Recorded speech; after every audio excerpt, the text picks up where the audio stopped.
Hi guys, welcome back.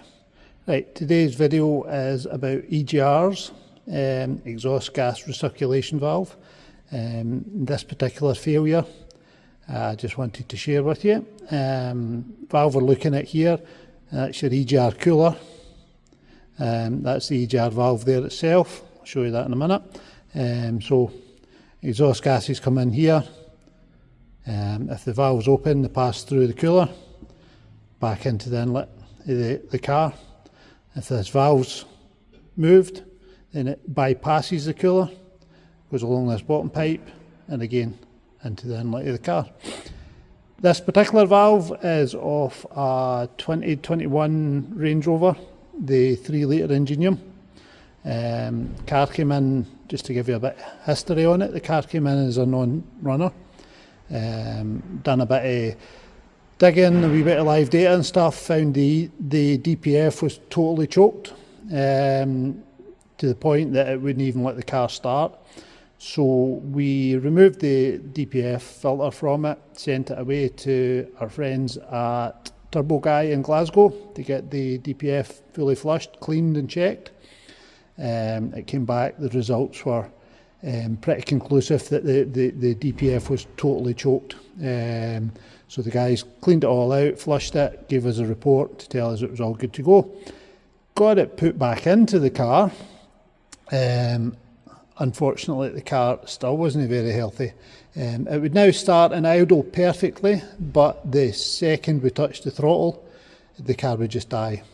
No fault codes whatsoever for this particular fault. That's what makes it so interesting. The live data for the EGR was showing it as open and closed. We could do all the actuations on everything, all working perfectly as you would expect. However, when doing all the EGR stuff, the actuations, we noticed that the mass airflow wasn't changing at all. Mass airflow is the two sensors on the air intake. This particular car has 2 air filters, so you've got 2 mass airflow sensors. And they basically measure the airflow into the engine. We noticed from experience that the actual airflow going into this engine was lower than expected, and hence the engine was having sort of, the air to fuel ratio was obviously wrong, hence the engine wouldn't run properly like it. So after a fair bit of digging, we decided to go down and have a look at this EGR. One thing you've got to realise about these is they're not sitting on top of the engine, not like the old cars. You have 4 and 5 hours of labour to get these out and stripped apart and that like it. So you've got to try as best you can with your live data to find out what's going on. So we removed this valve, and to look at it, it was looking fine. As we said, the motor was moving, it was actuating perfectly.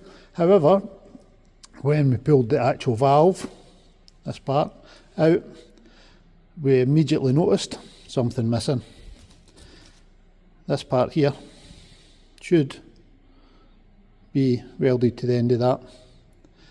And basically all that happens is this valve on that stem there, the motor moves that stem basically in and out. Yeah, when it's fully out, it closes the valve. So it closes this part here off, basically, if you want to put it there on the top. Closes that off and it stops any exhaust gas getting in there.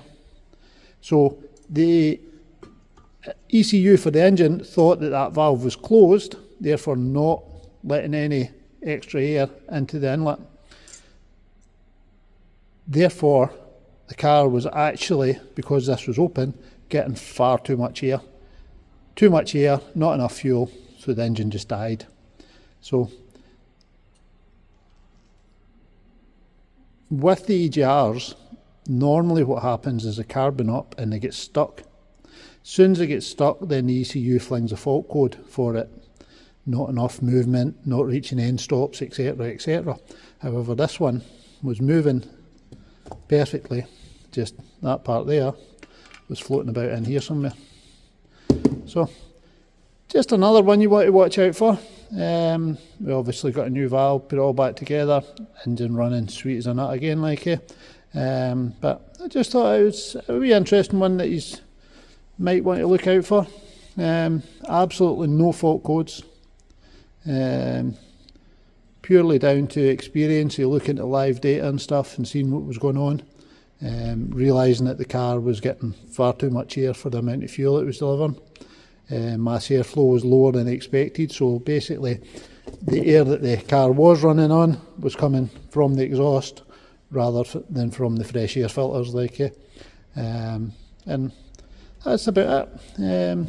Very expensive fix, as you can imagine, all that there, plus the labour to put it in, but we got there in the end. So obviously, as usual, like and subscribe to the videos if you find that of any interest at all. If you've got any other questions about that, please by all means stick some comments down and I'll try and get back to you if I can. Before I go, I'll just open this up, just in case anybody's interested, how the actual bypass valve works. Just, if we take this off here. So this is vacuum operated. The vacuum moves that valve flap up or down, obviously, and in there, I'll put the torch on so we can see a wee bit better. So if we can see just in there, when the flap's in the down position, that hole's blocked and the air's pushed through, just like a radiator in here, what we call the cooler. All the air's pushed through that, cooled down with the coolant from the engine, and then comes out this end here into the inlet manifold. If the flap's opened up the way, it then passes straight through this tube, misses out all that cooler altogether and goes hotter in. Loads of different reasons for that, getting the temperature of the air cooler or hotter, all this kind of stuff, all relates to fuel and air into the engine. I'm not going to bore you all with that stuff but just another wee interesting one but a 3.5-year-old vehicle, in my opinion, that really shouldn't be happening but again, one to watch out for. Hope you enjoyed it and we'll see you in the next one. Cheers.